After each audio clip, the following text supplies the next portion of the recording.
Assalamualaikum warahmatullahi wabarakatuh. Perkenalkan, nama saya Nida Ainun Rifah, NIM E 2019-2249. Di sini saya dari kelompok 4 akan melanjutkan atau membahas mengenai model-model penciptaan nilai tambah dalam ekonomi kreatif. Sudah dijelaskan bahwa model-model penciptaan nilai tambah dalam ekonomi kreatif itu sendiri terdapat 9 model. Salah satunya yaitu yang pertama, model penciptaan nilai melalui inovasi. Nah, dalam ekonomi kreatif itu sendiri, inovasi merupakan sarana untuk meningkatkan nilai tambah dan keunggulan bersaing. Untuk menghasilkan nilai tambah, terdapat 4 jenis cara berinovasi yang dapat kita lakukan melalui langkah-langkah seperti dengan cara penemuan, dengan cara pengembangan, dengan cara duplikasi atau sintesis. Nah, dilihat dari karakteristiknya, terdapat 5 karakteristik inovasi, yaitu yang pertama keuntungan relatif, kemudian yang kedua keserasian, dan yang ketiga kerumitan, dan keempat yaitu dapat diuji coba, dan yang terakhir yaitu dapat diobservasi. Nah, kemudian yang kedua yaitu model-model penciptaan nilai oleh entrepreneur kreatif. Nah, pada proses entrepreneurship itu diawali dengan adanya tantangan seperti persaingan, kekurangan, atau kesulitan. Untuk tantangan itu sendiri adalah permasalahan pokok yang mendasari seseorang untuk melakukan usaha. Dengan adanya tantangan tersebut, seseorang itu mulai berpikir mencari jalan pemecahan dengan cara atau metode secara kreatif bagaimana persoalan-persoalan tersebut dapat diselesaikan atau dapat diatasi.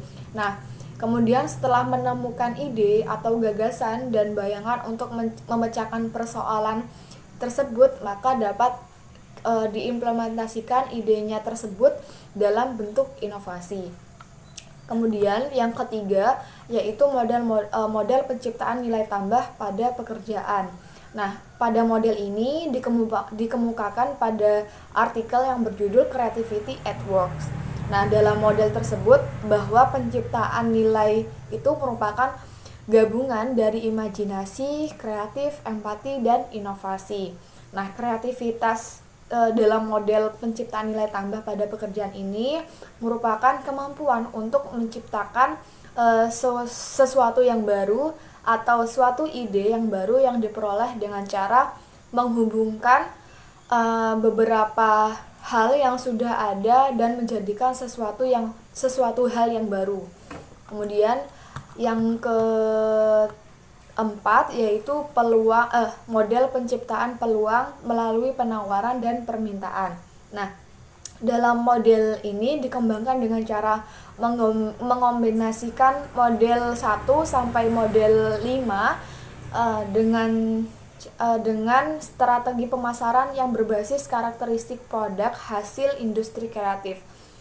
Kemudian yang kelima yaitu model penciptaan iklim ekonomi kreatif. Nah, dalam model penciptaan iklim ekonomi kreatif itu sendiri dapat dikembangkan dengan cara yang pertama yaitu pengembangan budaya terutama pada budaya komersil. Kemudian yang kedua yaitu pengembangan sikap sosial yang lebih menghargai karya sendiri dan karya orang lain, yaitu merupakan salah satu modal insani dalam ekonomi kreatif. Kemudian yang ketiga yaitu pengaturan regulasi usaha kecil dan menengah. Dan yang keempat yaitu perlindungan hukum bagi ekonomi kecil dengan cara mempermudah hak paten bagi produk yang diciptakannya. Yang terakhir yaitu mempercepat pengakuan ekonomi dengan cara mematenkan secara massal produk-produk orisinal Indonesia oleh pihak yang berwenang. Demikian pembahasan mengenai model-model penciptaan nilai tambah dalam ekonomi kreatif. Apabila ada kekurangan atau kesalahan kata, saya mohon maaf. Demikian dari saya. Wassalamualaikum warahmatullahi wabarakatuh.